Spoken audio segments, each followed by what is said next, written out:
Bonsoir tout le monde, bienvenue au podcast Soccer Bleu, Blanc, Noir. Jeff Morancy qui est là avec vous pour les prochaines minutes. Ce soir, encore une fois, c'est notre rendez-vous hebdomadaire avec Arius qui va se greffer à moi dans quelques instants. Donc, on va aller le rejoindre. Salut Arius, ça va bien?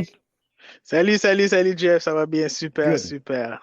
Ça faisait longtemps qu'on s'est pas vu. Ben oui, ça fait une bonne semaine. Super, Depuis la super. dernière fois qu'on s'est parlé, Canada s'est incliné U23, Uh-huh, uh-huh. a passé la gratte avec l'équipe senior, mais pas à peu près. Ouais, ouais, ouais, ouais, ouais. On aurait été mieux de ramener Alfonso Davies chez les U23. Je sais pas, hein. Je me suis posé la question. Tu amènes une bonne question. C'est peut-être une question à poser à nos auditeurs. Mais si je pense côté développement, il est rendu où ce qu'il doit être rendu. C'est un top international. Il est considéré. Donc, si on a besoin de se qualifier pour la Coupe du Monde, qui est une compétition beaucoup plus importante au niveau International. international, je pense que c'est le bon choix qu'on a fait d'amener un Alfonso Davies avec l'équipe nationale. Et surtout que Bayern lui a donné la possibilité d'y aller en plus, parce qu'on le sait avec certains joueurs qui n'ont pas pu traverser la douane pour aller jouer de l'autre côté. Donc, Entre ça autres, aussi, Jonathan ça. David, les Exactement, équipes exactement. françaises qui n'ont pas libéré Voilà. les joueurs canadiens, puis c'est bien correct dans le temps de pandémie. Mais est-ce qu'il Voilà. aurait pu, Alfonso Davies, jouer mettons, débuter U23 et après faire le saut senior? Parce que là, il peut pas faire le contraire, je comprends. Mais Mhm. si, par exemple, là, U23, bon, sont éliminés, est-ce qu'après, on aurait pu le ramener avec Équipe Canada senior? Oui, définitivement, parce que je pense qu'il y a même un joueur qui va peut-être être rappelé. Puis on posait la question justement, c'est quel joueur qui va être peut-être rappelé pour continuer justement. Oui, définitivement, il pourrait être rappelé après par la suite.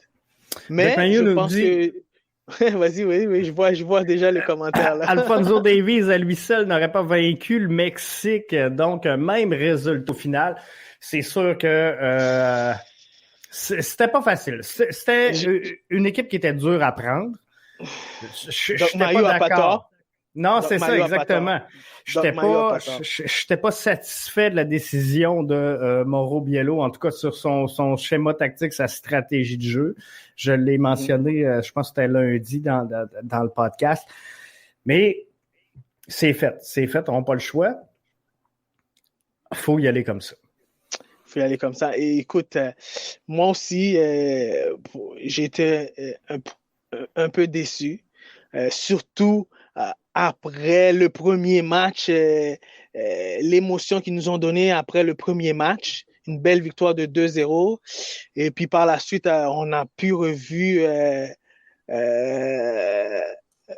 Buchanan, on a pu revu l'équipe qu'on pensait qui allait nous faire vivre une histoire au niveau du football canadien. Et malheureusement, on a vu une équipe après qui a fait face à beaucoup d'adversité et surtout à s'adapter au climat du Mexique. Ben oui, c'est ça. Euh, on a vu une équipe qui était très statique, moi, mon avis, à mon opinion, sur le terrain. Et puis, on avait de la difficulté à garder possession du ballon, très difficile à contre-attaquer par la suite pour essayer de gagner un match. C'est sûr, c'était vraiment pas facile. Rémi nous dit Ali Gerba est le meilleur 10 de l'Impact de Montréal, mon préféré. C'est quand même un grand joueur qui est passé à Montréal, Ali Gerba, avec 9 buts en 13 rencontres, 13 buts, une passe en 15 matchs. C'est quand même des statistiques intéressantes. Et Statistique, statistique très intéressante, puis on va en parler bientôt. Et puis, j'espère que bientôt Ali va pouvoir rentrer sur la ligne, mais on va très en parler. Puis, écoute, je pense que ça, c'est une autre question aussi qu'on pourrait poser aux auditeurs. Qui est le meilleur numéro 10 de l'histoire de l'Impact? Parce qu'on dirait que c'est en voie de disparition, les réels 10 là, qui sont vraiment des 10, là, on dirait que c'est en voie de disparition un peu. Mais je vais tasser Arius 30 secondes. Donc, on va le voir. Mais avec Équipe Canada également, 31 matchs, 20 comme titulaire, 15 buts, 2 passes décisives avec l'équipe nationale. Donc, c'est vraiment bien à cause de lui. Mais Clay Charles se sont retrouvés sur le pitch lors de son but en 30 secondes. Donc, non, c'est vrai. Il nous a fait vivre quand même certaines émotions. On essaie là présentement de le greffer donc à notre podcast.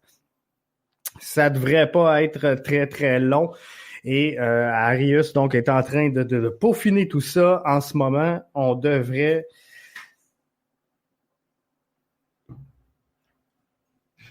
réussir à voir ça, mais je le vois pas pour l'instant. Je le vois pas, il est pas arrivé pour le moment. Donc, dans quelques instants, on devrait réussir. Je vais aller retrouver Arius à l'instant. Salut. Rebonsoir. Mais c'est ça. Donc, on essaie d'entrer Ali dans les prochains instants. Je le vois pas ici. Jimmy qui nous dit Ali était un grand joueur. Mais c'était un grand joueur, puis ça va être vraiment intéressant. Si on réussit à le greffer, je vous garantis que...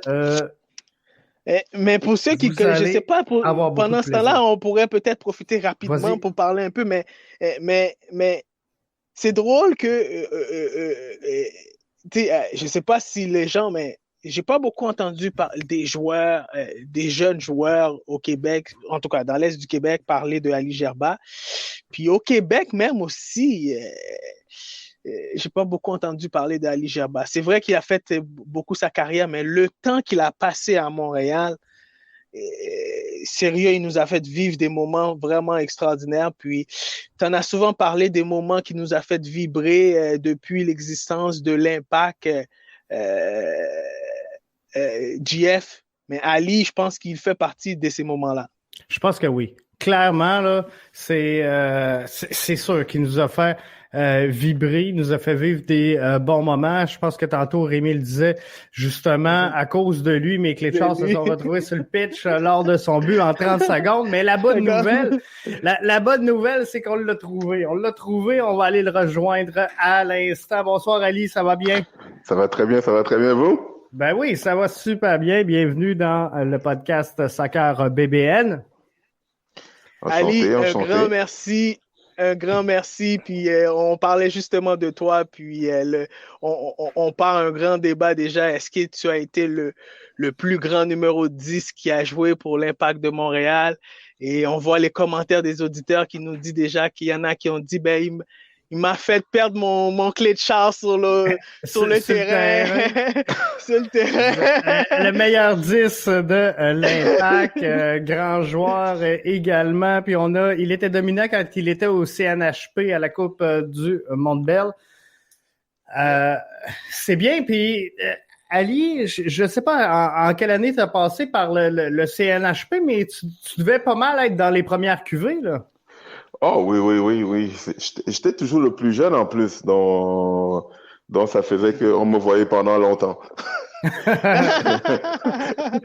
c'est drôle, tu parles du CNHP parce que Ali et moi, j'ai connu Ali, je pense, au CNHP. Mais je l'ai connu avant le CNHP, mais moi, je l'ai connu vraiment personnellement. On a vraiment commencé à vraiment se côtoyer au CNHP.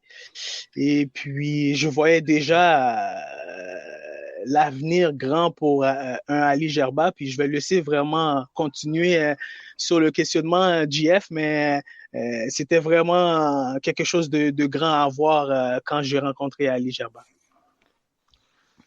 Ça, c'est ces années. Ouais, je m'en rappelle parce que quand on a commencé à se côtoyer, je sais que vous alliez même et vous alliez à la francophonie. Et ça, on ne vous a jamais C'est donné, ça. on ne vous a jamais donné le crédit. Et puis moi, quand on a été appelé pour le match amical contre eux, j'étais tellement Oui. comme un jeune, voir tous ces idoles montréalais sur le même terrain. Il y avait les Vladimir Edouard Arius, Mhm. Pascal, Abraham, Abraham Abraham, François. Ouais. Sandro Grandet. Écoute, il y avait Oui. les grands du soccer québécois. Donc pour moi, c'était comme quel honneur de jouer contre eux.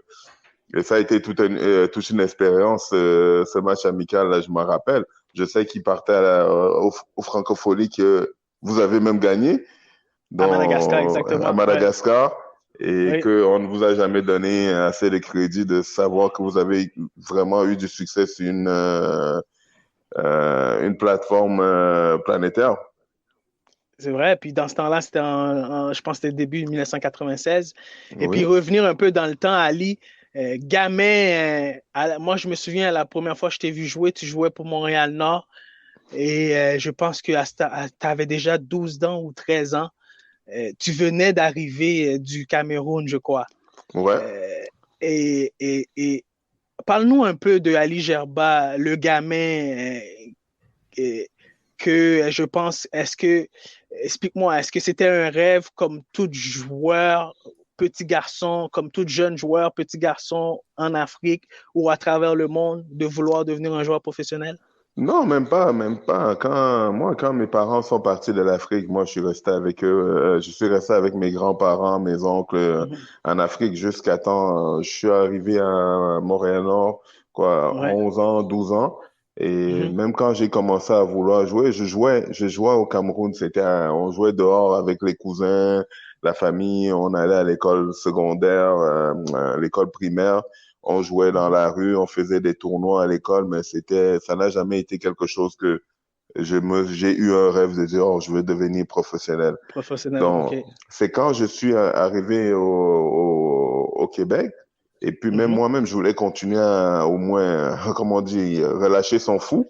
Et Oui, puis, moi, j'ai demandé pour jouer au football, parce que c'est comme ça qu'on parlait. Donc, oui. on m'a envoyé au football américain. Et déjà C'était avec pas ça? ma, mais non, aujourd'hui on peut rire de ça parce que je comprends ma Ouais, corpulence et puis tout. Je n'ai jamais été un mince gamin non plus. Donc j'ai toujours eu une bonne corpulence. Donc ouais. pour me regarder, la première chose que les gens me disent toujours, oh, tu joues au football américain, c'est sûr. Mais j'ai toujours eu ce gabarit. Et c'est Mhm. comme ça que j'ai commencé. On m'a dit non, non, c'est pas ce football-là que je voudrais jouer. Là, on m'a amené à Bourassa. Je me rappelle, Lester Pearson, c'était mes premiers entraînements avec Ouais, Bourassa. ouais. Et j'ai commencé même comme le premier entraînement, j'ai commencé comme gardien. Donc, Wow, moi OK. j'ai toujours joué pour m'amuser et j'ai toujours fait ça pour OK. m'amuser. Donc, Ouais, j'étais gardien. Après, on m'a mis défenseur. ouais. Et c'est comme ça que j'ai commencé à jouer comme défenseur. Et voilà, la suite, j'ai changé un peu de position. J'ai joué de latéral droit, après latéral gauche, milieu gauche, non, milieu droit. J'ai fini Mhm. milieu gauche parce que un entraîneur voulait absolument que je joue au milieu gauche. Comme ça, je peux entrer et Mhm. frapper du pied droit. Et Mhm. après ça, c'est Atman Ibril qui m'a dit une journée, Ali, si tu veux vraiment faire de l'argent dans ce métier, je crois que tu as les aptitudes pour, il faut que tu joues attaquant, c'est eux qui gagnent de l'argent. Et c'est comme ça que je suis allé. À le niveau. Ali, attends, on va revenir sur Hotman Ibri. Euh, GF, ce qui est intéressant dans tout ça, c'est que Ali, il jouait au soccer juste pour s'amuser. Il jouait, il avait du plaisir et tout. Et ce qui est tout formidable dans tout ça, nous, aujourd'hui, on voit les jeunes, les parents et tout qui se cassent la tête, qui disent mon enfant, il est attaquant, mon enfant, il est ci, mon enfant, il est ça. Lui, il dit, il a commencé dans les buts. Je veux jouer au ballon. Il veut jouer au ballon, et lui, il a commencé dans les buts. Il a Moi, fait moi, toutes les positions. moi, moi, j'ai toujours dit aux gens, la place où j'étais le plus, j'oubliais mes problèmes, mes soucis, Ouais, c'était dans un terrain de soccer.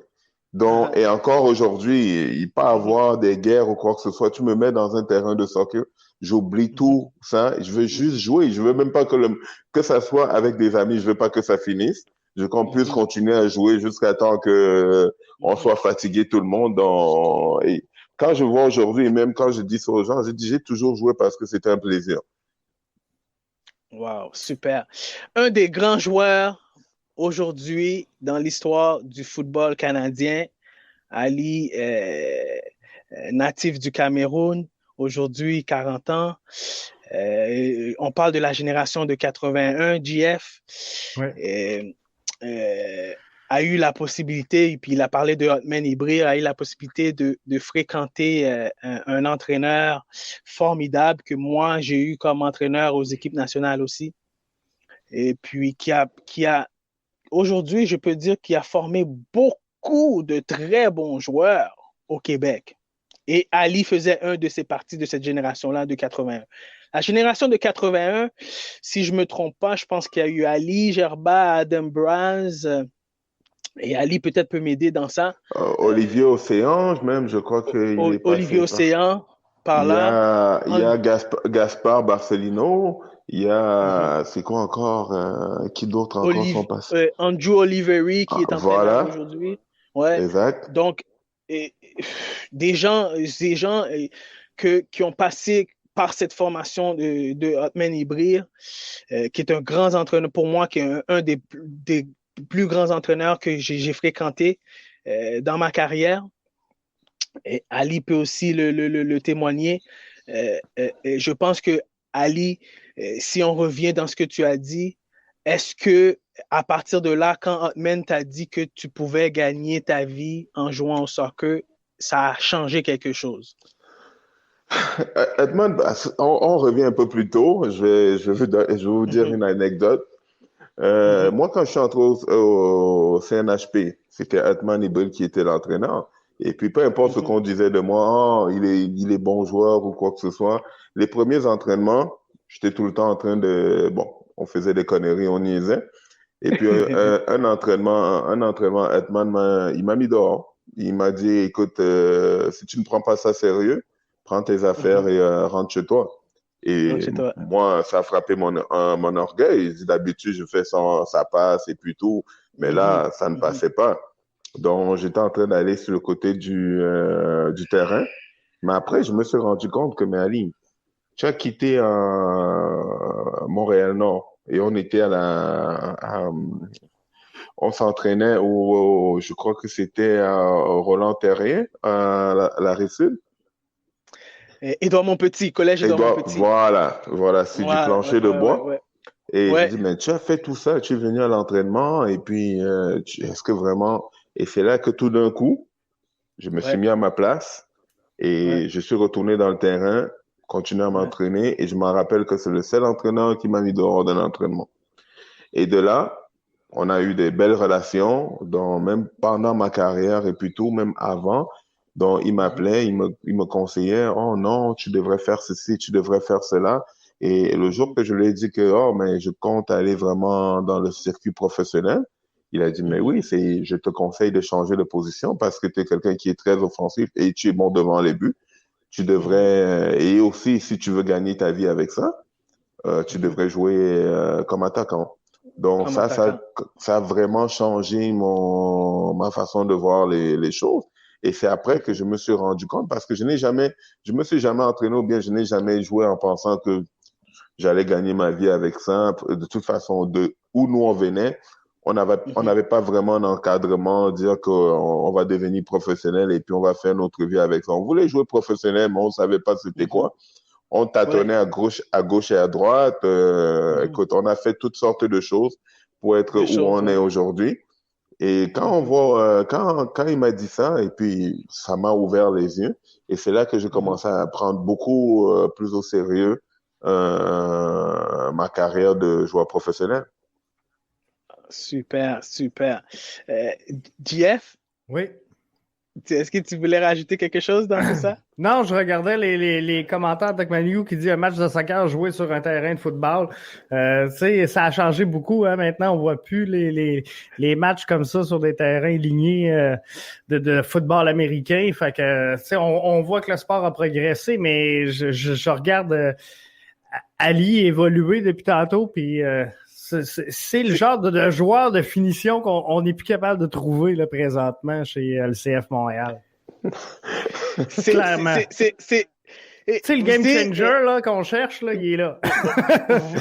Voilà, puis Ali puis quand tout à l'heure, avant Ali embarque avec nous et on parlait d'émotions, ça c'est les genres d'émotions que moi qui a eu la chance, puis je le répète encore une fois, de fréquenter Ali, puis Ali a parlé de l'anecdote qu'il aimait faire des blagues et puis qu'il s'est fait mettre dehors de l'entraînement. Mais moi, j'ai connu cette personnalité-là, cette personne-là. J'ai connu un jeune gamin heureux d'être sur un terrain de foot. Il aimait s'ablaguer, il aimait rire. Et puis quand il avait le ballon dans les pieds, il avait une seule chose en tête, ben je veux marquer moi. S'il faut que je passe à travers tout le monde, mais moi je veux marquer. Puis aujourd'hui, je l'ai vu faire et j'ai eu la possibilité de le voir jouer, puis j'étais vraiment fier de voir ces performances-là. Puis aujourd'hui, c'était vraiment un privilège de l'avoir avec nous parce que pour moi, c'était important pour les jeunes joueurs qui grandissent ici au Québec, qui arrivent au Québec, que ce soit des Camerounais, que ce soit des Haïtiens, que ce soit des Latinos, et puis qui décident d'adopter le Québec comme leur province, leur ville, leur pays. D'adoption. Puis, et aujourd'hui, oui, vas-y, Jeff. Ben, il va y en avoir beaucoup, c'est ça, au CF Montréal cette année, là, parce que vraiment, voilà. Olivier Renard est allé piger un peu partout sur l'ensemble de la planète, parce que on a des joueurs vraiment partout. Doc Mayou nous demandait est-ce qu'Ali va suivre un joueur du CF Montréal en particulier cette année. Mais c'est ça, ça va arriver de partout cette année-là. Moi, je dirais, si je veux suivre, j'espère qu'ils vont venir à mon centre, parce que je suis en train de faire un centre de haute performance pour les attaquants. Je me suis mis en mission que je voulais vraiment, parce que moi, même dans toutes les aptitudes que j'avais, quand je suis allé en Europe, je me suis aperçu que je ne savais même pas tirer. Et c'est ça qui est étonnant, parce que quand je suis arrivé en Europe la première année, j'ai un entraîneur parce que les entraîneurs qui ont touché ma vie, je me rappelle toujours, parce qu'ils m'ont montré 2 ou 3 choses qui ont changé complètement ma façon de me comporter devant le but. Et c'est là qu'il m'a expliqué comment frapper un ballon, comment me positionner. Et c'est là que j'ai changé vraiment ma façon de voir les choses. Arius peut vous dire, quand je jouais au soccer, je savais que j'avais une frappe tellement forte que n'importe quel gardien, je pouvais passer à travers. Mais c'est plus tard, quand j'ai commencé à jouer avec des professionnels, que je me suis aperçu que tu peux frapper autant fort devant un bon gardien. Il y a des fortes chances qu'il arrête ou que tu manques le but. Donc, tu avais toujours un 40, 70 de chance de ne pas faire le but. Et puis, quand j'ai amélioré ça et je me suis mis à marquer beaucoup plus régulièrement, et même avec l'équipe nationale, à chaque fois que j'allais avec l'équipe nationale, je marquais des buts incroyables. Pourquoi? Parce qu'on m'a appris. Et puis, ce que je trouve dommage un peu aussi aux jeunes au Québec, c'est de voir que on n'a pas eu ça. Et c'est quelque chose que j'ai voulu redonner à ces jeunes-là, un centre de haute performance comme au hockey. Tu viens, on t'apprend comment faire des passes et finir devant le but. Donc, moi, je me prends pas pour un entraîneur de mise en forme ou quoi que ce soit. J'ai un programme qui s'appelle Complex Striker.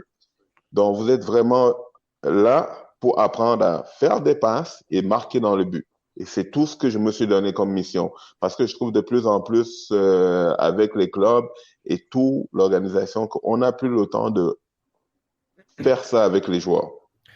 Donc, si Balou va te voir, il manquera pas un but comme la semaine passée.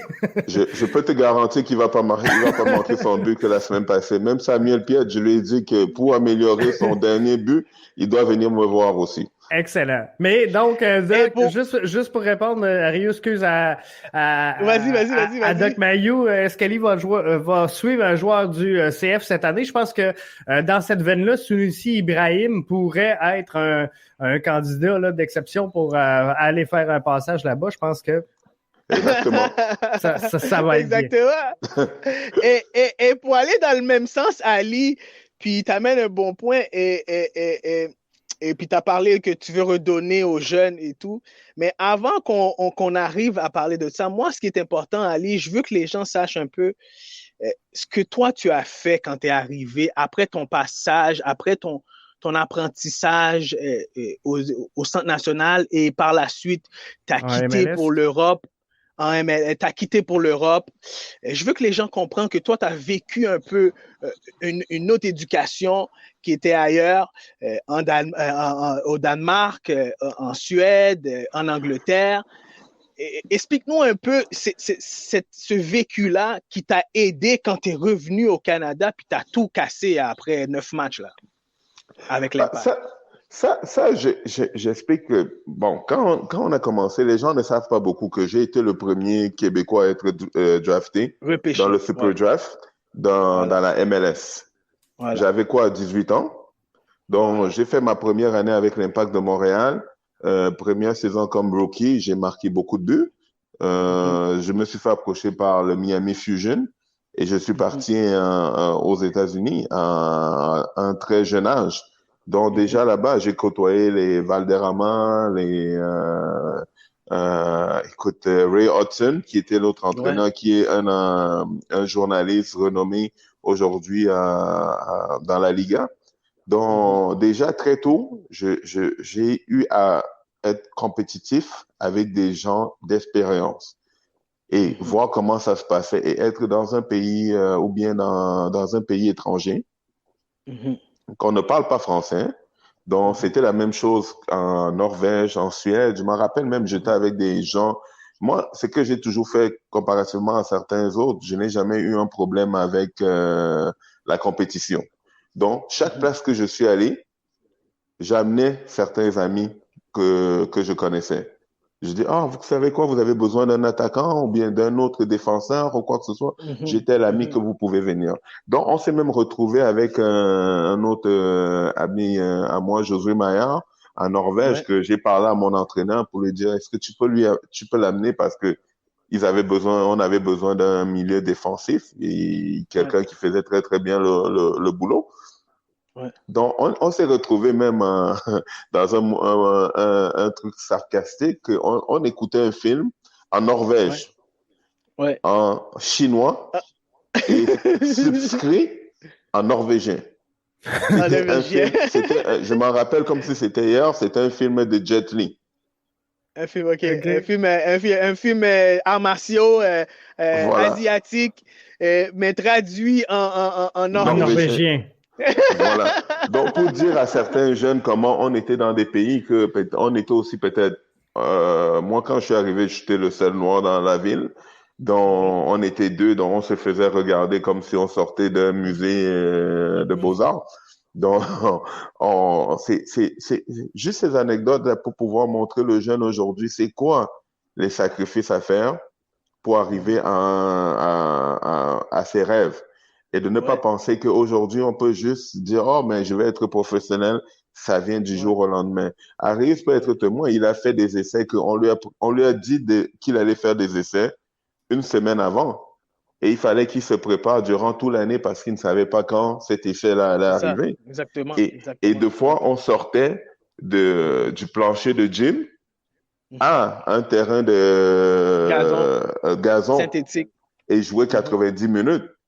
Donc, aujourd'hui, quand je vois des jeunes ou bien qui sont enthousiastes avec le soccer, mais je l'ai dit, là, le plus gros problème, c'est qu'ils ne savent pas des sacrifices que ça prend pour arriver là aujourd'hui. Et c'est nous, avec l'expérience que nous avons, parce que je peux pas blâmer ceux qui étaient là devant. Voilà. Je peux pas blâmer ceux qui étaient là avant nous parce que ils n'ont même pas eu à arriver à ce niveau-là. Donc, ils ne savaient pas. Comme Atman, c'est peut-être un des seuls coachs qui a vu c'était quoi le monde professionnel. Il a joué dans son pays, il a joué dans le Manic, il a joué dans le Supra. Donc, il était conscient de ça. Ce n'est pas pour enlever rien à d'autres entraîneurs au Québec. Moi, je dis toujours, quand tu n'as pas été dans la Lune, tu peux pas parler de la Lune. Voilà. Aujourd'hui, Ali, tu as beaucoup mentionné, moi je veux poser cette question-là aujourd'hui parce qu'on est en 2021, puis ça c'est arrivé, je pense qu'il y a peut-être 10 ans de ça. Pourquoi l'impact, et je vais adopter un peu le même, j'ai vu un article dans ce sens-là, tu viens du Cameroun, puis on dit les lions redoutables. Indomptable. Indomptable. Indomptable. Pourquoi l'impact n'a pas réussi à dompter Ali? Moi, je répète un peu la même question qu'ils ont dit. Puis parce que pourquoi vouloir dompter un tireur élite? Pourquoi vouloir dompter un être humain? Pourquoi vouloir dompter un Ali Gerba quand déjà après 9 matchs, je pense qu'après 12 matchs, après 9 matchs, tu avais marqué 12 buts? Ouais. Moi, je vais t'expliquer ça d'une façon. Tu me connais assez que moi, je n'ai pas la langue dans ma poche parce que moi, j'ai toujours dit, quand tu vas dans la jungle, quand tu trouves un lion sauvage, il est beau, il est fort, il est féroce. Tu aimes ce caractère de lui. Mais quand tu vas le chercher maintenant, tu le mets dans une cage de verre. Il ne devient plus un lion, il devient un chat. Donc, la plupart des gens, tu ne peux pas aimer un Zlatan aujourd'hui et puis penser que Zlatan va venir s'adapter à toi. C'est plus toi qui dois t'adapter à Zlatan parce que tu allais le chercher. Je ne me compare pas à Zlatan et puis je comparerai jamais à Zlatan. C'est quelqu'un que j'apprécie énormément. Donc, c'est sur ce côté-là que j'ai dit, mais beaucoup des joueurs aujourd'hui et surtout la position d'attaquant. Moi, j'ai toujours dit, si je vois un attaquant qui est soft, ce n'est pas un attaquant. Pourquoi? Parce que les attaquants, c'est des gens qui ont certains caractères. C'est la même chose qu'un gardien. Un gardien, on va dire qu'il est bizarre, il est dans son monde ou quoi que ce soit, mais c'est le caractère. C'est le caractère premier qu'il doit avoir en tant que bon gardien. Mais aujourd'hui, tu peux m'amener les meilleurs attaquants au monde et tu me trouves un qui n'a pas un caractère ou qui n'a pas une attitude de gagnant, voilà, et qui est de fois qui est pris pour de l'arrogance, mais tu as besoin de te construire à l'intérieur pour pouvoir performer. Parce qu'un attaquant doit être très fort dans sa tête parce que autant que ça peut aller bien aujourd'hui que ça peut aller mal demain. Donc, tu as un individu qui est, premièrement, que son attitude fait en sorte que sa confiance devant le but n'est pas atténuée. Donc, deux fois, quand je vois des équipes qui essayent de contrôler un joueur à la place de le laisser s'exprimer, je trouve qu'ils vont contrairement à ce qu'ils devraient faire. Et est-ce que tu crois qu'on s'en va vers un changement, Ali, justement, de cette perception-là? La saison dernière, là, il y en a plusieurs qui disaient justement que Romel Kyoto, avec l'Impact de Montréal, était bouillant sur le terrain quand il ratait ou quand un joueur ratait. Et Olivier Renard a clairement dit dans le bilan de fin de saison, nous, ce qu'on veut, c'est une équipe jeune, mais avec beaucoup de caractère. Tu penses-tu qu'on va laisser justement les joueurs s'exprimer un peu plus ou on est encore à les mettre dans des boîtes? Moi, je donnerais la chance au coureur. Jusqu'à présent, Olivier Renard nous a donné un discours. Il a tenu son discours. Oui, il va avec des jeunes. Donc, jusqu'à présent, je dois lui donner le bénéfice du doute aussi. On doit aussi. Moi, je dis toujours, pourquoi on est si dur avec l'Impact? Ou bien le CF Montréal. CF Montréal. Premièrement, parce qu'on est les premiers fans. Et aujourd'hui, j'ai joué avec Arius que si je ne performe pas, c'était la première personne qui va me dire, Ali, arrête de niaiser et mets-toi à travailler. Pourquoi? Parce que il veut aussi gagner autant que moi. C'est ça. Et aujourd'hui, quand des fois on critique l'Impact ou que ça soit bon ou mauvais, on peut pas juste lancer des pierres quand ça va mal. Des fois, on doit dire pourquoi ça va mal. Donc, je crois que moi, je suis prêt à je vais laisser la chance au courant et de nous prouver vraiment qu'il y a un changement et on va d'une nouvelle ère à l'Impact de Montréal. Comme ils disent, on va de l'avant. J'espère vraiment que on essaye de faire mieux qu'on a fait les dernières années et puis on va vraiment de l'avant. Donc, je veux lui laisser cette chance-là. Et je crois que jusqu'aujourd'hui, il a tenu parole. Je pense que oui. Moi Sincèrement, aussi. là, je pense qu'on s'en va dans la bonne direction. On s'en va vraiment là-bas. Puis, en parlant de caractère fort, est-ce que c'était un des problématiques dans le vestiaire, Ali, quand tu es arrivé de l'Europe, et puis Ali, un jeune joueur québécois, mais dans un vestiaire de l'Impact où est-ce que il y avait un Nick DeSantis, je pense peut-être qu'il était ton entraîneur, ou je ne sais pas s'il était ton directeur sportif. Il y avait un John Nimiatis, directeur sportif. Il y avait un John Nimiatis, il y avait un Mauro Biello. Et moi, je te connais personnellement, je connais ton caractère. Comment tu as pu faire, premièrement, comment on t'a accueilli dans le vestiaire? Comment tu as pu faire pour rentrer dans le vestiaire, puis tout de suite faire ta marque? Et puis, on a vu aussi, on va parler un peu de l'équipe nationale par la suite. Explique-nous un peu comment tu as pu rentrer, toi, en tant que jeune joueur de culture, origine camerounais, et rentrer dans le vestiaire de l'Impact. Mais premièrement, bon, tu me connais que je suis quelqu'un que je me mélange avec tout le monde et je ne me prends pas pour quelqu'un d'autre. Je me suis jamais pris pour quelqu'un d'autre et je me prendrai pas pour quelqu'un d'autre. Donc, quand je suis entré là, je savais c'était quoi revenir à la maison. Et puis même moi-même quand je suis revenu parce que je voulais être à la maison. Donc, ça me faisait plaisir de revenir à la maison et surtout avec des joueurs que tu pouvais au moins leur donner aussi de l'expérience. Et puis, un Marc Dos Santos qui m'a donné une opportunité. Oui, c'est vrai, dans ce temps-là, c'était Marc Dos Santos. Voilà. Donc, quand il m'a donné ça, et puis c'est quelques mois après qu'il m'a dit, il m'a dit quelque chose. C'est même pas qu'il m'a dit quelque chose. Il faisait une présentation, je me rappelle comme si c'est hier. Il faisait une présentation au Rick Carton.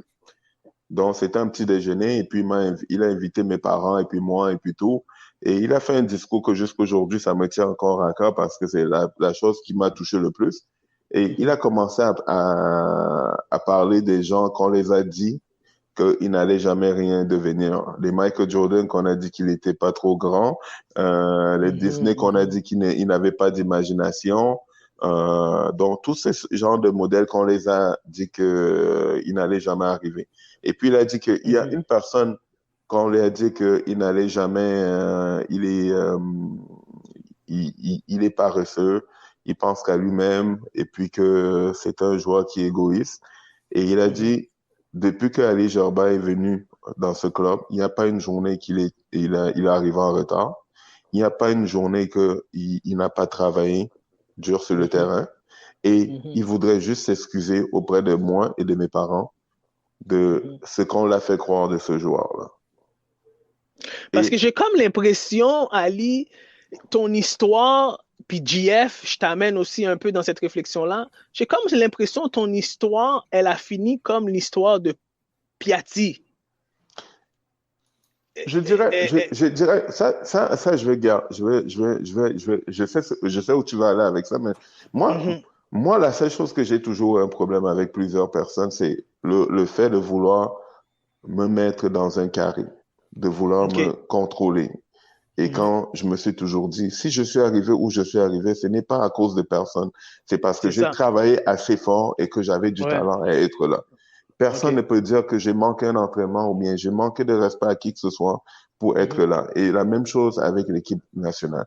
Mais on a eu une organisation et j'espère que ça va changer, que c'était des gens, je crois qui ne voulaient pas, qui pensaient peut-être que qu'on allait devenir plus grand que le club. Parce qu'aujourd'hui, beaucoup des joueurs locaux ont eu ce même traitement. Pourquoi? Parce que ils pensaient qu'on allait devenir plus grand que le club, mais tu ne peux pas être plus grand que le club. Il n'y a aucun joueur qui est plus grand qu'un club. Donc, le club va rester, le joueur va s'éteindre parce que le joueur prend la fin de sa carrière tôt ou tard. Et il y a eu des gens dans l'organisation qu'on va dire que peut-être qui m'aimaient, qui n'aimaient pas parce que je ne crois pas que tout le monde m'aime.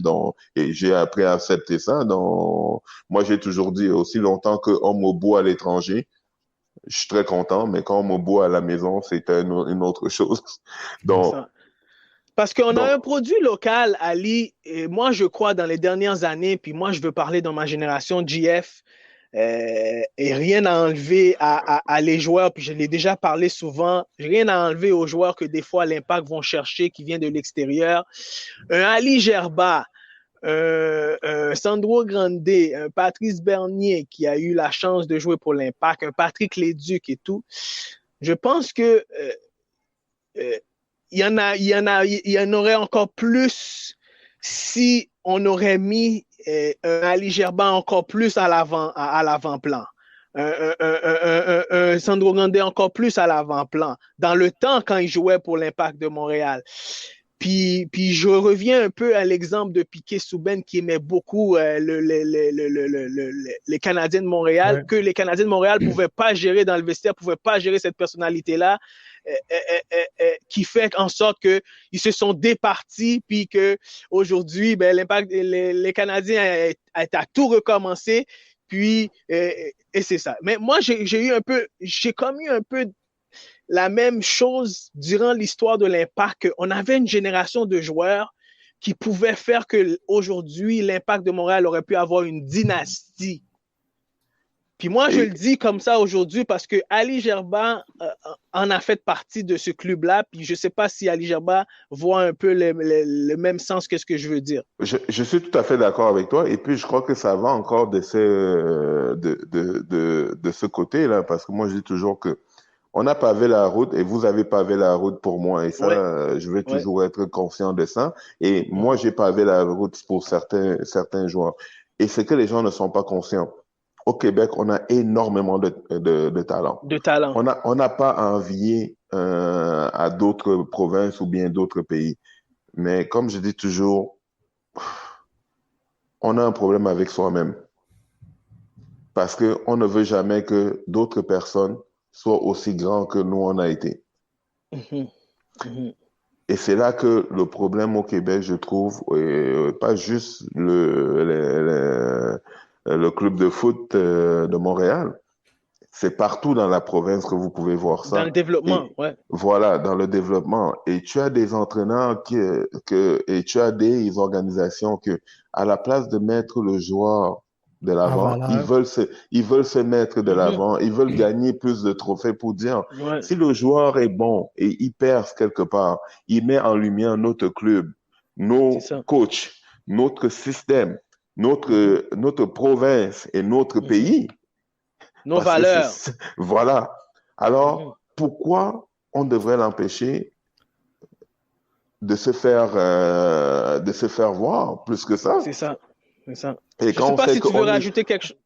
Vas-y. Mais non, mais c'est un peu ça, moi, que j'allais dans la même veine, tu sais, puis je reviens à, tantôt, je parlais de Balou, c'est un peu ça. Balou a quitté pour aller à Barça, et tu sais, tout de suite, on a dit, ben là, il est pas prêt, il est pas au niveau, il est pas ci, il est pas ça, mais pourquoi qu'on l'a pas encadré, puis pourquoi il en a pas donné? Parce que c'est tout ce qu'il voulait, Balou. Fallait juste y en donner puis le laisser s'exprimer sur le terrain. Mais là, on a dit, OK, il s'en va au Barça, là, il se voit comme Lionel Messi, mais ça n'a rien à voir. Le jeune, il est là, il joue, il se développe, il veut jouer à balle. Laisse-le aller, laisse-le s'exprimer. Essaye de ne pas le mettre sur une case. Voilà, il y a beaucoup de joueurs comme ça. On a un bon gardien, Crépeau. Oui, Maxime Crépeau, même chose. Exactement. Puis je pense, là, il est plus là, mais je pense que c'est un peu ça qu'on a fait aussi avec Anthony Jackson-Hamel. Moi, je pense que ce gars-là avait un talent beaucoup plus grand que ce qu'on a vu en réalité sur le terrain, mais on n'a jamais été capable de s'exprimer. Puis qu'on le veuille ou non, un joueur qui rentre te donner 12 minutes à la fin d'un match, il pourra jamais s'exprimer au plein potentiel. Ben oui, ça va être difficile. Exactement. Et aujourd'hui, moi, c'est la grande question que je dis. Qu'est-ce qu'on donne à nos enfants? Qu'est-ce qu'on donne aux futurs bons joueurs qu'on a? Qu'est-ce qu'on donne aux joueurs qui sont mieux que nous, qui s'en viennent? Sinon, de ne pas avoir aucun joueur en lumière dans notre club de foot.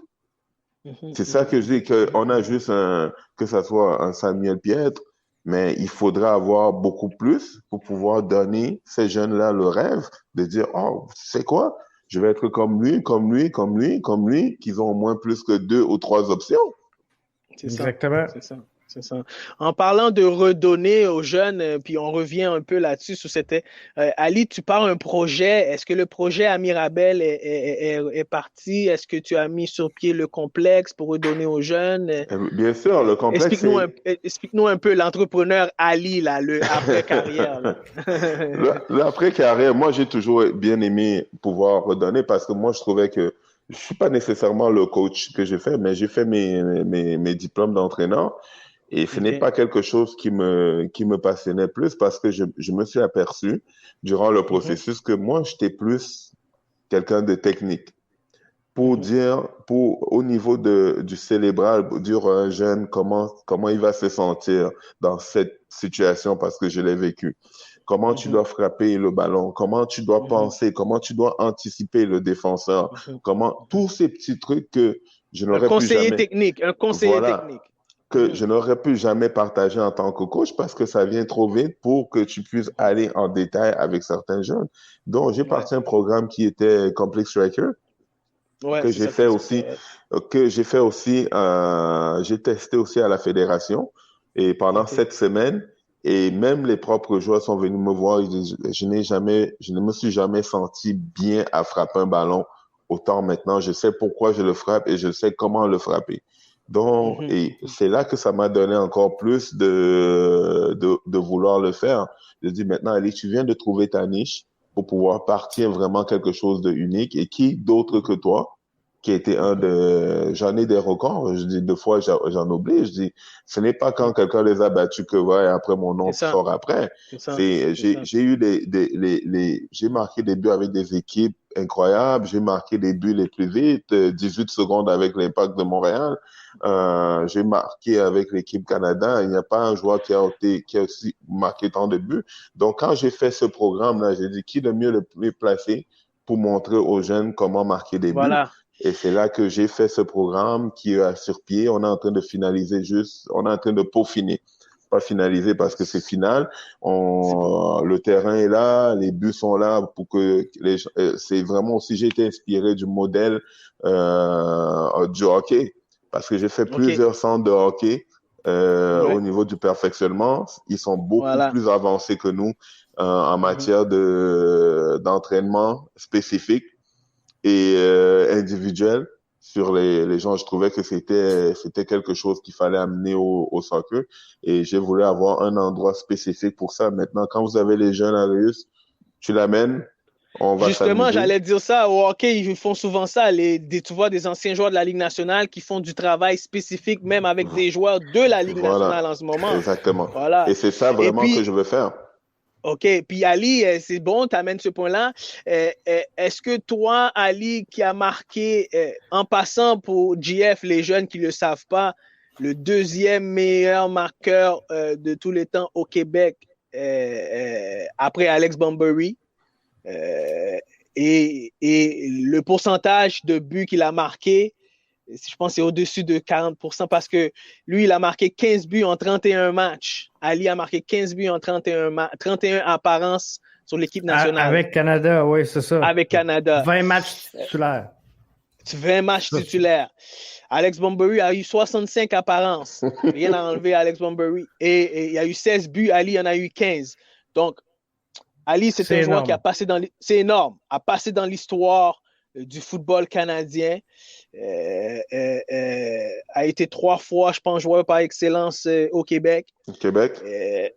Donc, les jeunes doivent savoir c'est qui Ali Gerba. Et je pense qu'un Ali Gerba peut aider un jeune joueur qui aspire à aller à l'autre niveau professionnel. Oui, Jeff, vas-y. C'est justement, excuse Ali, c'est justement là où je m'en allais. À qui, dans le fond, Ali, tu t'adresses? Est-ce que tu veux accueillir n'importe qui, des jeunes en développement, des jeunes PLSQ, des pros? Parce que moi, je dis le savoir est pour tout le monde. Donc, je ne peux pas c'est un bagage.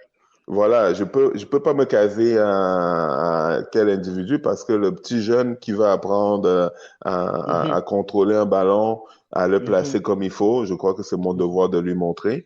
Le jeune professionnel qui veut apprendre à s'améliorer, je crois que c'est mon devoir aussi. Même le professionnel qui veut vraiment juste pratiquer et puis avoir, comme on dit, le peaufinage pour faire la différence devant le but. Et c'est des choses que même deux fois, je dis toujours, 80% même des choses que tu vas apprendre, ce n'est pas dans le terrain, c'est hors terrain que tu peux t'asseoir avec un ex-professionnel et puis vous parler de voilà la situation, comment il m'arrive dans un terrain, mais j'ai la misère avec.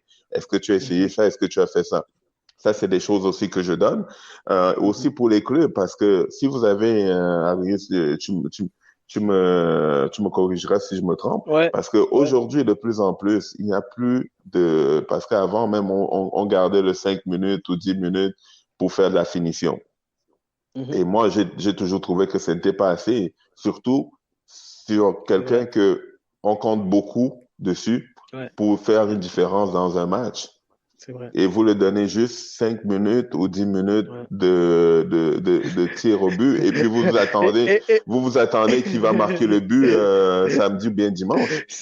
C'est tellement drôle, tu dis ça, Ali, parce que là, ça me fait penser à des fois quand je donne mes formations d'entraîneur, Uh-huh. puis ça me refait réfléchir, puis je dis aux entraîneurs, mais attends une minute, vous criez après le jeune qui a manqué le but, mais est-ce que vous l'avez mis en situation Voilà. est-ce que vous l'avez mis dans cette situation-là pour qu'il essaye de marquer le but? Est-ce que vous l'avez déjà mis dans cette situation-là? Voilà. Là, les entraîneurs, ben, arrêtez de crier pour crier après le jeune parce qu'il a marqué le but. Voilà. Donne-lui la formation qu'il a besoin. Et deux fois, je suis sarcastique. Je dis, mais vous savez il va arrêter plus de buts qu'il va marquer. Donc, si Ouais, tu es dans cet ouais, état-là, tu vas t'énerver plus que tu vas être heureux. Donc, tu es mieux qu'il manque à l'entraînement, qu'il manque ouais, et trouver une façon de pouvoir les peaufiner parce que je trouve que ce n'est pas juste pour les attaquants.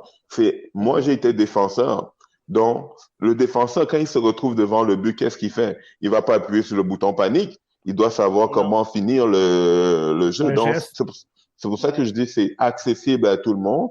Et puis, quand quelqu'un veut vraiment, ou bien quelqu'un cherche un endroit pour venir ouais, s'améliorer, il est le ouais. bienvenu. Donc, ça va être en ligne. On a déjà l'Instagram, le Facebook qui est là.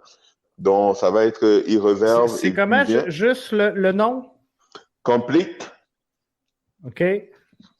Striker. Complik. Ouais. Striker. Je vais partager le lien avec vous, chers auditeurs, sur l'ensemble des Super, plateformes. merci, Donc, JF. recherchez Super. Complik Striker, vous allez trouver. Mais on va mettre le lien officiel là, dans quelques instants sur la page. Et Ali, pour continuer dans le même sens avec l'équipe nationale que tout à l'heure, j'ai dit que tu as été. Moi, j'aime beaucoup l'équipe nationale, ce que tu as fait, Ali, parce que je pense qu'au niveau international, c'est important pour les jeunes joueurs québécois. Mhm. Et il n'y avait pas beaucoup de jeunes joueurs québécois sous les équipes nationales dans le passé. Et on ne nous aimait pas. Et on ne nous aimait pas non plus. Donc, donc comment un jeune joueur aujourd'hui, Ali, toi, tu regardes, tu as vu un peu l'équipe U23. Je pense que tu vois un peu Oui, l'évolution, puis je pense que tu es encore en contact avec certains anciens joueurs et tout. exactement. Comment tu vois un peu l'évolution du nouveau programme de l'équipe nationale et puis les résultats un peu, puis qu'est-ce que tu penses? Est-ce que tu penses qu'on a une chance de se qualifier pour la Coupe du Monde? Donne-nous un peu ton avis là-dessus comme ancien Premièrement, joueur. Ouais. premièrement, ils ont des joueurs exceptionnellement talentueux. On va pas se OK. cacher. OK. Quand tu joues à Bayern Munich, ce n'est C'est pas pire. pas. C'est ça. Écoute, quand tu as d'autres joueurs à Besiktas, Ouais. écoute, c'est des top clubs. Lille. C'est ça, c'est les top Voilà, clubs. Lille. C'est ça. Donc, tu as des joueurs inspirants. Tu as un Mhm. bassin de talent qui est énorme. Mhm. Donc, j'espère qu'on va se qualifier et j'espère aussi qu'on va bien faire si la Coupe du Monde, quand la Coupe du Monde va être à notre porte. Et Mhm. quand je regarde cette équipe-là, je trouve que je dis, mon Dieu, que c'est beaucoup de talent. Mais maintenant, est-ce que ils vont trouver la façon de jouer et maintenir un niveau d'excellence? Mhm. Ça, c'est une autre question. Parce qu'encore aujourd'hui, si on parle de l'équipe première, sans aller avec les moins de 23, on va y entrer. Quand je parle de l'équipe première, je trouve que il y a encore quelque chose que je peux pas encore mettre mon doigt dessus. Quelque chose qui manque. Quelque chose qui manque dans cette chimie. Donc, je ne sais pas si c'est si c'est l'entraîneur ou bien c'est le groupe ou quoi que ce soit, mais il manque quelque chose parce que quand je me rappelle de mes années là, quand on jouait des matchs, j'avais l'impression c'est fluide. Il y a des matchs que tu regardes, écoute, on s'amusait, c'était des gens qui étaient libres d'expression, mais j'ai encore du mal à mettre mon doigt dessus. Donc, je veux pas non plus, je donne toujours la chance au coureur de dire, regarde, c'est la deuxième année ou bien la première année, montre-nous qu'est-ce que tu veux faire.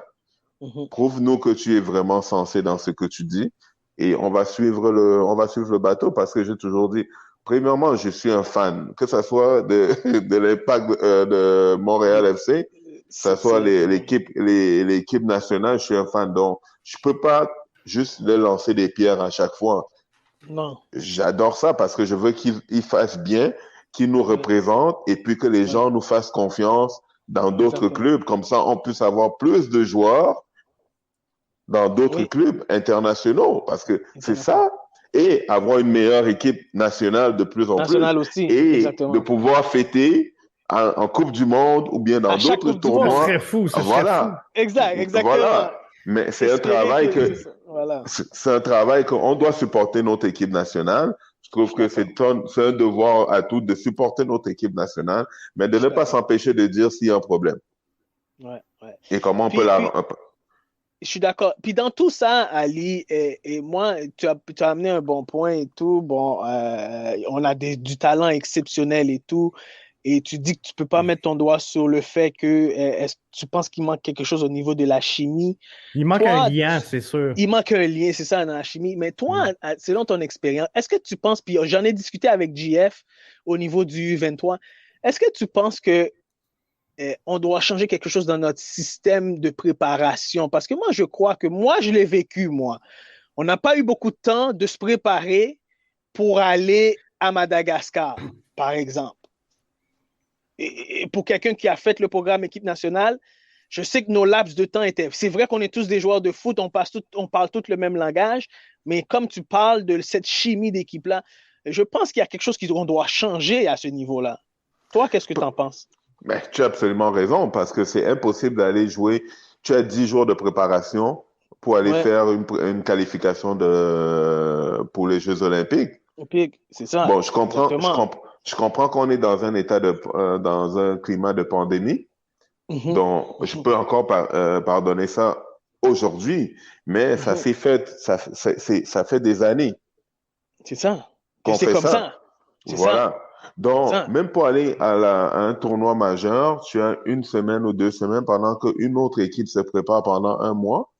Est-ce qu'on est mal financé ou bien j'ai vu d'autres documents que d'autres anciens joueurs disaient « Oh, mais on devrait peut-être avoir des meilleurs commanditaires. » Je dis « Mais qui vend notre produit? » Ça devient, c'est qui vend notre produit que un Roger ou bien un Bell, n'est pas capable d'aller nous vendre comme il faut et peut-être ils n'ont pas cette passion de nous vendre comme il faut.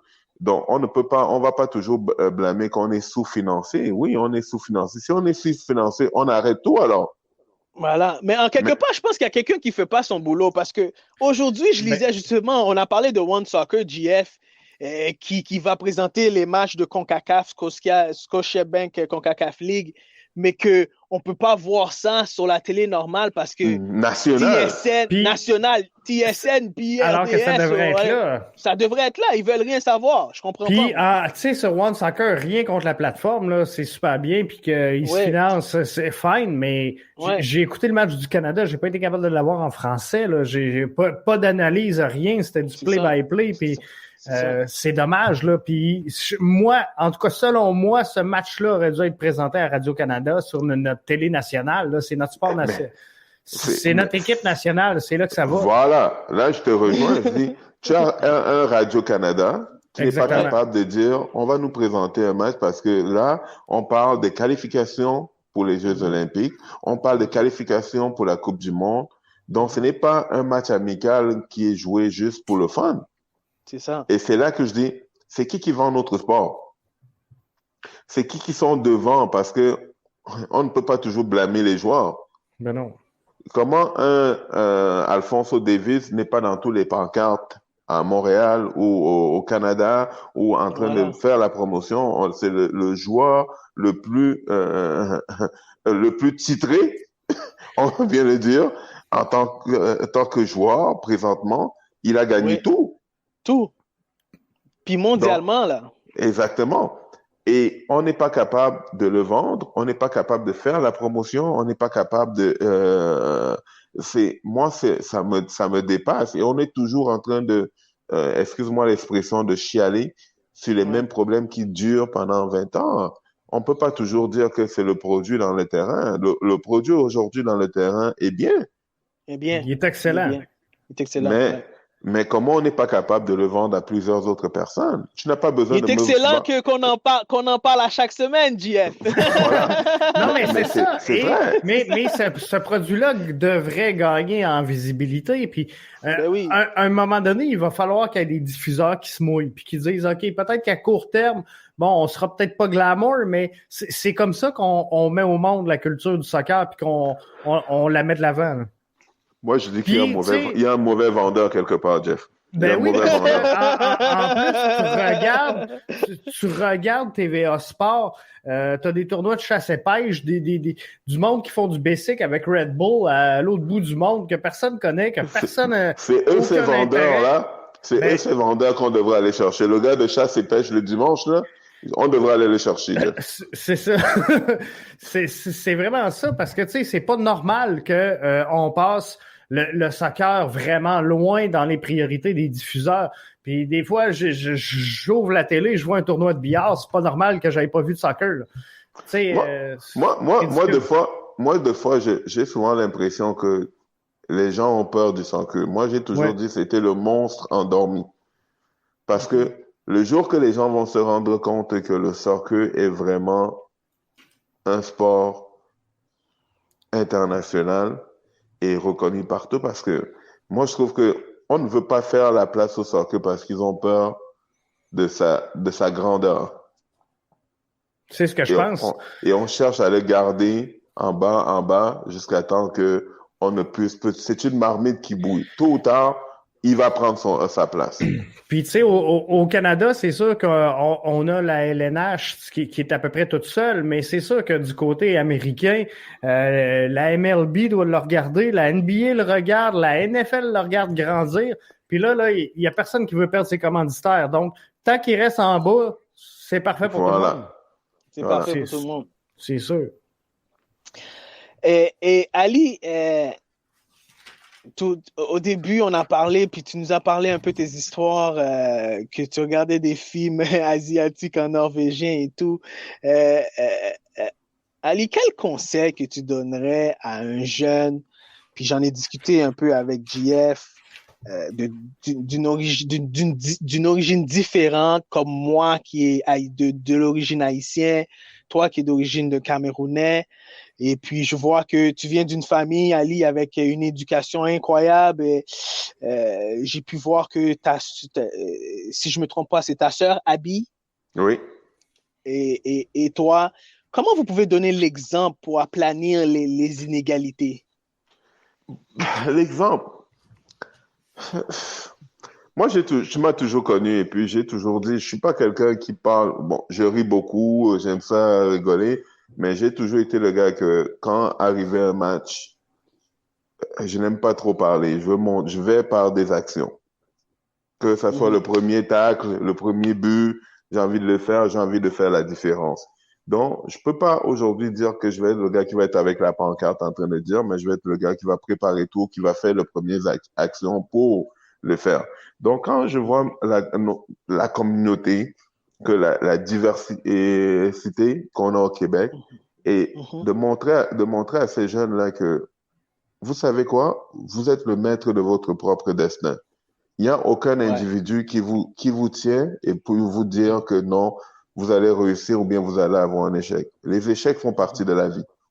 Mhm. Et là, moi, j'ai toujours dit, on l'a dit je l'ai dit tout à l'heure, les, les, j'ai appris plus des buts que j'ai manqués que ceux que j'ai marqués.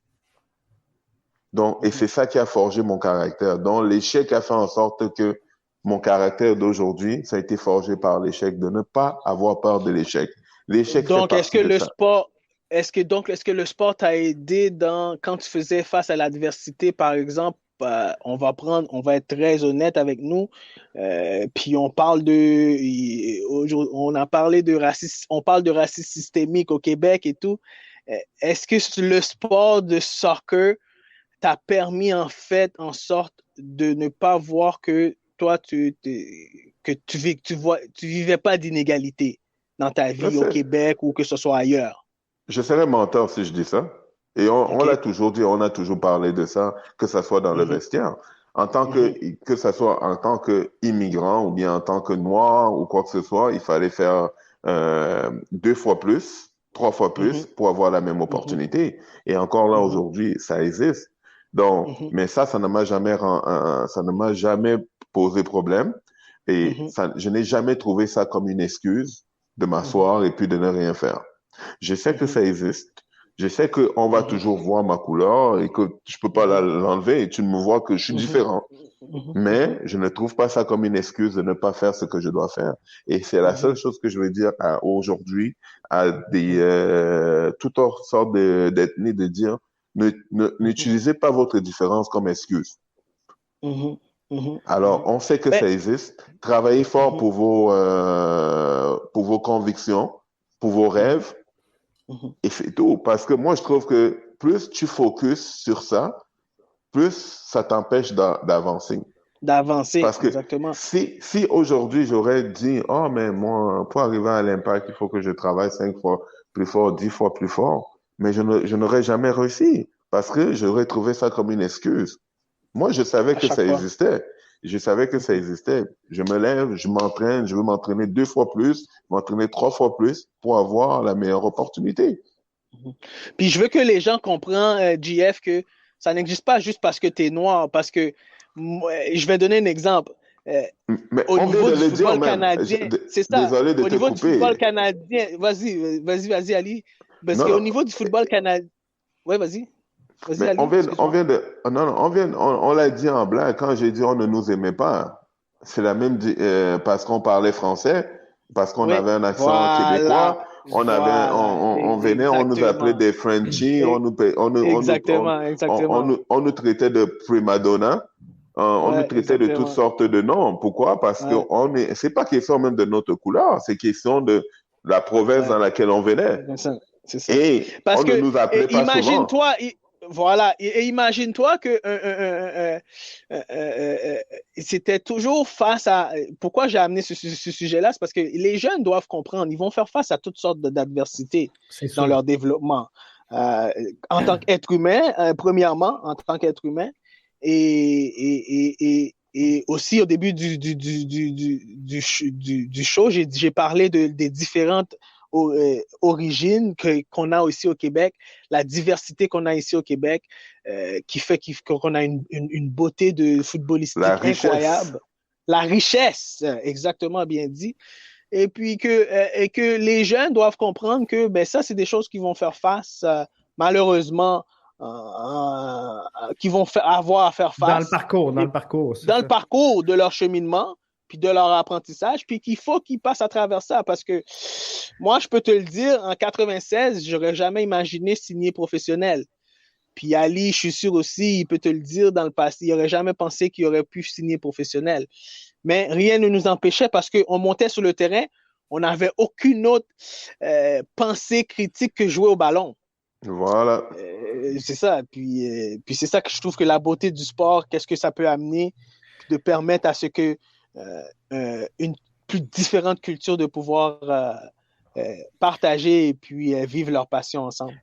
est-ce que les réussites des joueurs, justement, à l'étranger vont changer un peu la donne là-dessus, justement, de voir des Alphonso Davies canadiens, tu sais, de voir des Jonathan David qui sont autres que, tu sais, l'homme blanc français, tu sais. Ça n'a même, désolé de te couper, ça n'a même rien à voir, ça n'a même rien à voir avec l'homme blanc français ou quoi que ce soit. On va se dire les vraies choses. Tu vas en Europe, tu viens du Canada, que tu sois blanc, noir, jaune ou quoi que ce soit. Est-ce que vous savez même, est-ce que vous savez c'est quoi le foot? Non, vous appelez ça soccer, nous c'est le foot. Est-ce que vous savez jouer au foot? Donc tu es dans la même, vague. OK, c'est bon.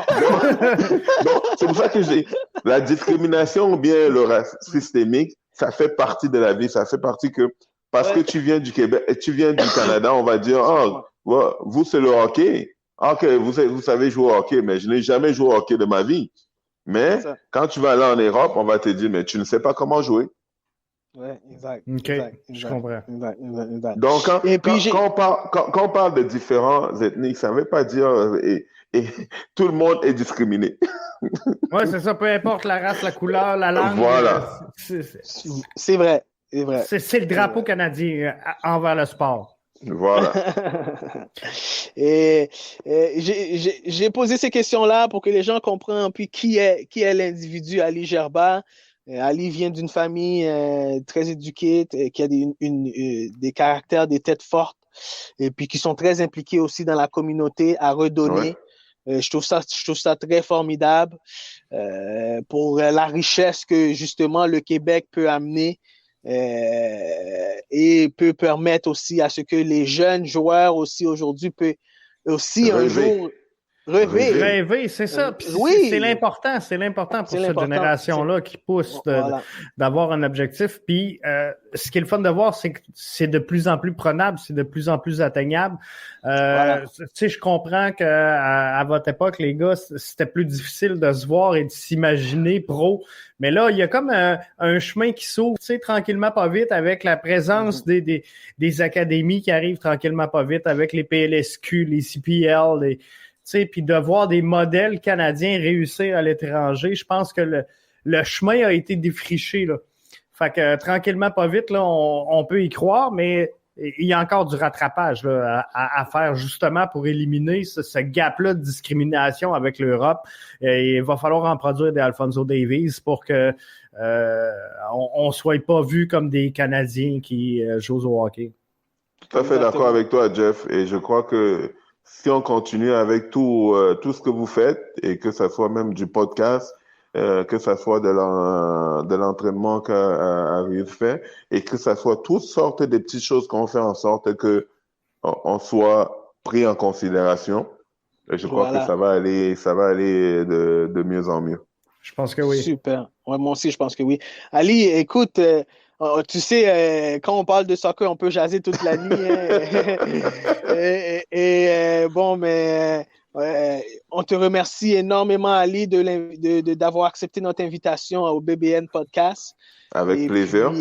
Et puis, sûrement, on tient à te réinviter encore une fois et puis pour parler d'autres sujets. Et puis, moi, pour finir, JF, je ne sais pas si toi, tu avais une question en particulier que tu voulais poser. Non, c'est bon. J'avais le dernier commentaire dans son podcast. Kiki, le frère d'Ali, a parlé de son parcours de foot avec Piette. Mais c'est le fun. C'est un très bon podcast, celui de Kiki. Super.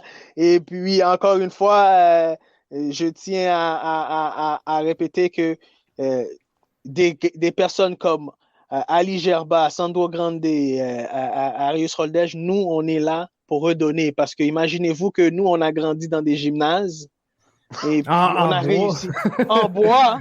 Ali l'a bien répété, puis on a réussi à atteindre un certain niveau. Aujourd'hui, à tout ce que les athlètes ont pour atteindre l'autre niveau, je pense qu'ils devraient être très choyés puis savoir que c'est parti dans le bon sens, mais en même temps, il faut aussi aller vers les bonnes ressources. Puis je pense que des gens qui ont du vécu comme Ali Gerba et c'est des Sandro Grande et des gens qui ont connu c'est quoi passer à travers de différents niveaux de footballistique, peuvent leur permettre d'atteindre de certains niveaux. Puis il faut donner de la place aussi. Il faut donner de la place à ces gens-là, ces groupes-là, ces académies-là qui veulent prospérer. On sait que dans la structure Soccer Québec, c'est pas toujours évident de naviguer puis faire sa place puis d'être reconnu et autorisé. Fait qu'il faut laisser de la place. Quand on a de l'expérience Jeff, comme Ali... Il faut pas qu'on te laisse la place. Tu prends ta place. À un moment donné, on n'a pas le choix. On n'a pas le choix. Voilà. Donc, on va continuer à prendre notre place. Et je crois qu'on fait ça pour les bonnes raisons. On fait ça pour les jeunes, le futur qu'on voit derrière nous. Parce que moi, je trouve que ça ne devrait pas être gaspillé. Alors, on va continuer à prendre notre place et on va continuer à essayer de les aider le mieux qu'on peut. Super. Et en espérant qu'ils soient mieux que nous. Excellent. En terminant, moi, je suis d'accord en disant que le meilleur numéro 10 que l'Impact n'a jamais eu, Ali Gerba. Merci beaucoup, Ali Gerba. Merci beaucoup, les gars. Et puis, bon podcast. Merci de m'avoir invité. Merci. Bye-bye. Bye-bye. Bye-bye, Ali. Donc, on va se retrouver normalement dimanche pour le prochain podcast qui sera MLS Franco. MLS Franco, super. Et sinon, mercredi prochain pour un autre podcast BBN. Mais encore une fois, ça a super bien été. Je pense que les gens étaient vraiment contents de la présence d'Ali. Et c'est le fun parce que il a quand même répondu à presque tous les commentaires des gens qu'on amenait. Fait que non, c'est une belle interaction avec nos auditeurs qui sont choyés. Ben oui, puis moi je pense que c'est un peu ça que l'Impact, tu sais, quand on parlait du sentiment d'appartenance et des gens qui ont eu la chance, qui ont aimé jouer pour l'Impact, qui ont fait quelque chose pour le développement du foot, même si leur temps était minime quand ils ont passé à l'Impact de Montréal, puis surtout s'ils ont été élevés au Québec, je crois que c'est important que l'Impact utilise ce genre de marketing. Je ne sais pas ce que tu en penses, mais c'est ça qui manque, je trouve. Je trouve qu'il manque beaucoup de ça. Moi, sincèrement, ce que j'aurais aimé voir, puis, tu sais, j'ai hâte qu'on focus soccer plutôt que rebranding. Ça s'en vient, là, il reste quelques jours avant que les matchs commencent, mais tant qu'à être dedans, on va en parler. J'aurais aimé que le CF Montréal, dans toute la tempête du rebranding, dise on va en profiter pour nommer un peu, si on veut, des ambassadeurs de la marque. Oui. Des joueurs, justement, et peut-être faire certaines réconciliations, parce qu'on le sait. Voilà. Tu sais, je voulais pas aller trop là-dedans avec Ali, mais on sait que, bon, la rupture avec l'Impact a peut-être pas été... gagnant-gagnant. C'est ça. A pas fini en bon terme, disons. C'est ça, exactement. On va le dire comme ça. Donc, ça aurait jeté un peu les ponts sur tout ça et de mettre des liens, de dire, regarde, on présente la nouvelle image, puis on l'a fait avec des joueurs qui ont quand même été vedettes. On l'a vu dans le vidéo, là, avec des Didier Drogba, avec des Divayo, avec des Piatti. Mais je pense que nos joueurs locaux, puis c'est ce qu'on sent, là. CF Montréal veut s'identifier à la métropole. On a fait apparaître les flèches de métro, le M de Montréal. On met l'emphase sur le M de BMO pour sentir qu'on est Montréalais. Exact. Dans tout ça, ça aurait été le fun qu'on nomme un genre de cercle d'ambassadeurs où on aurait dit, regarde, nous, on veut que des Ali Gerba, des Arius, des Sandro Grande, c'est ça, exactement, parle du club, parle en notre nom, puis soit là, puis tu sais, même si c'est juste des analystes vidéo, tu sais, amène-les avec l'équipe. Laisse-les dans l'entourage, partager leur expérience avec les jeunes joueurs. Parce que on en a des jeunes de l'académie, là, des gens, Aniel Assis qui arrivent, là, par exemple, de Beauport, des Zoran Bassong qui viennent d'arriver. Je pense que ça serait un plus pour cette formation-là de partager ce bagage-là d'expérience. Ali le disait, quand tu arrives à l'étranger, t'es Canadien, tu connais pas le soccer. Tu sais, juste de gérer cette pression-là, d'avoir quelqu'un qui a passé par là puis de dire, regarde les gars, tout va bien aller, on y va comme ça, ça va réconforter les jeunes joueurs, surtout que le CF Montréal va avoir une équipe très jeune cette année. Fait que juste des trucs, je pense, fait que on aurait dû, selon moi, nommer des ambassadeurs, puis on avait plein. Depuis tantôt, on nomme des noms, mais c'est ça. Des Ali Gerba, des Sandro Grande, il y en a plein, là. C'est ça, exactement. Je pense qu'on aurait été capable de faire une bonne liste. Tu sais, même Patrice Bernier aurait peut-être pu être utilisé mieux que ça. Anthony Jackson-Hamel, qu'on aurait pu garder peut-être dans l'entourage de la formation, malgré que tu sais, il ne s'alignera pas avec le club cette année. Mais je pense que tout ça était possible de partager. Et puis, je pense que, sincèrement, on le voit là, comme ce soir, les gens sont vraiment contents qu'on reçoive Ali Gerba. Ben, je pense que le public aurait aimé ça, d'avoir ce pont-là avec l'ancienne et ou la première génération de l'Impact. Je pense que les gens auraient aimé ça. Aurait aimé ça, puis aurait aimé, puis ça garde, puis quand on parle d'histoire, mais ça garde une certaine richesse dans l'histoire du club aussi. Parce qu'après, présentement, c'est un peu ça, là. Sans dire le seul point négatif qui reste, moi, je pense que dans un des points négatifs qu'on a entendu parler, c'est clairement l'Impact a jeté l'histoire aux poubelles. Puis c'est ça qui est revenu le plus souvent. On a jeté l'histoire et les gens, ils n'en ont pas tant contre le changement de couleur parce qu'on va être franc, les couleurs sont presque pareilles. C'est juste que le noir est prédominant.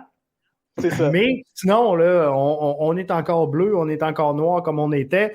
Bref, tu sais, je pense que ce que les gens ont reproché le plus, c'est d'avoir eu l'impression qu'on mettait l'histoire de l'Impact aux poubelles. Complètement aux poubelles de côté, voilà, c'est ça. C'est ça. Je sais que tu l'as abordé cette semaine puis que c'était frustrant d'en parler encore, le rebranding, mais moi, ce que les gens, ils font pas la nuance, les gens.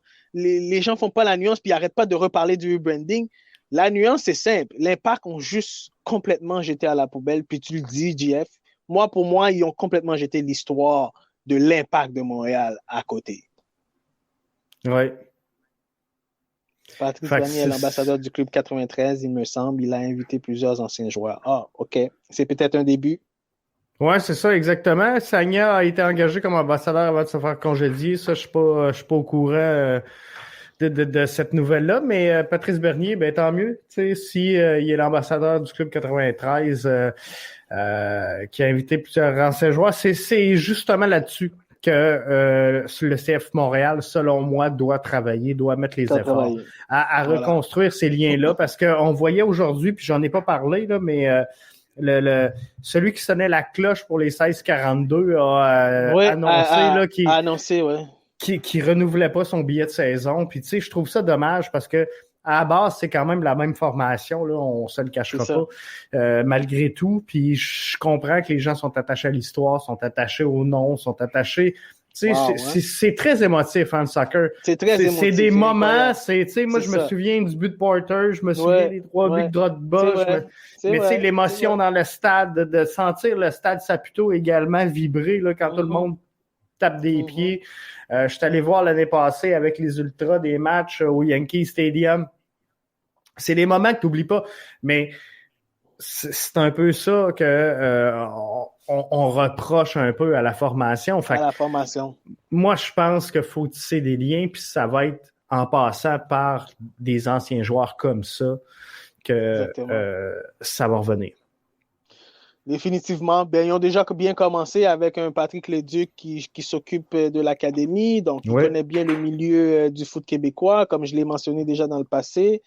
Donc, un Patrice Bernier qui est encore impliqué dans le club, donc ça fait du bien. Donc, tranquillement, si on est capable de ramener des anciens, ben, moi, je crois que c'est la solution numéro 1 en ce moment. Puis avec les anciens, mais on pourrait obtenir aussi des idées des anciens, des opinions des anciens, c'est ça? Tu sais, les joueurs, ils restent tous proches, hein? Voilà. Ils restent tous dans la sphère. Fait qu'on voit Patrice Bernier, tu sais, il s'en va, analyste. Tu sais, on avait Pat Leduc, un bout de temps, qui a fait un bout de chemin à TVA Sport. On a eu Vandril Lefebvre qui a décrit les matchs au 98.5 qui vient de se greffer là, à IMFC Radio. Bref, tout ça fait que ces gens-là demeurent dans l'environnement, fait que sont faciles à rejoindre. Là. Définitivement. Définitivement. Puis ils sont impliqués en ce moment, ces gens-là, ils redonnent au football québécois, à la soccer communauté québécoise. Donc, ils sont impliqués dans le football soccer communauté québécoise. Fait que c'est le temps de ramener avec ces gens-là, la communauté soccer québécoise dans le stade aussi. C'est ça, exactement. Tu sais, quand voilà. on voit un Ali qui met des efforts de l'avant pour aller lancer son propre projet de formation de soccer, faut que l'Impact tisse des liens avec ça. Quand on a un Sandro Grande qui est à la tête d'un projet avec le Manic, faut tisser des liens avec ça. Voilà. C'est tout ça qu'il faut entretenir. Super. Je pense que oui. Ça fait le tour pour ce soir? Ça fait le tour pour ce soir, Jeff. Un gros merci. Puis bonsoir à tous les auditeurs. Puis merci encore de continuer à nous supporter. Puis on lâche pas. Puis à dimanche. Merci. Bye bye. Bye bye.